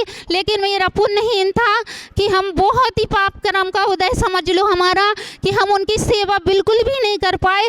और हम बताएं आचार्य जी जब यहाँ आए थे बड़े बाबा जी के यहाँ तो बताएं वो पंच कल्याणक का समय था, तो हम आए थे घट यात्रा के दिन, पंच कल्याणक के पहले घट यात्रा निकलती 1-2 दिन पहले, तो उस समय आए थे तो बहुत भीड़ थी। तो आचार्य जी भीड़ में हमें 2 बार जरा से दिखे थे, जरा से। और हम जैसे बड़े बाबा जी के मंदिर ऊपर गए बड़े बाबा जी के चरणों में, तो वहाँ हमारी शांतमती माता जी मिली। तो वो कहने लगी हमारा स्वास्थ्य ठीक नहीं रहता है, तो वो कहती थी कि तुम यहाँ नहीं, तुम तो सीधे बड़े बाबा के दर्शन करो, बड़े बाबा के दर्शन। वो जानती थी कि इनका स्वास्थ्य ज़्यादा खराब रहता है, तो तुम पहले बड़े बाबा जी को दर्शन करो, बड़े बाबा जी से भक्ति करो। और भैया लोगों से और सब जने जो गए थे हमारे घर के, तो वो माता जी हमारी इन लोगों से चर्चा करने लगी। जो भी चर्चा की हमें वो नहीं मालूम है, तो बता इन लोगों से करने लगी। हमारे स्वास्थ्य का भी पूछा होगा इन लोगों, जो भी बात हुई हमें नहीं मालूम है, अच्छी बात ही हुई होंगी।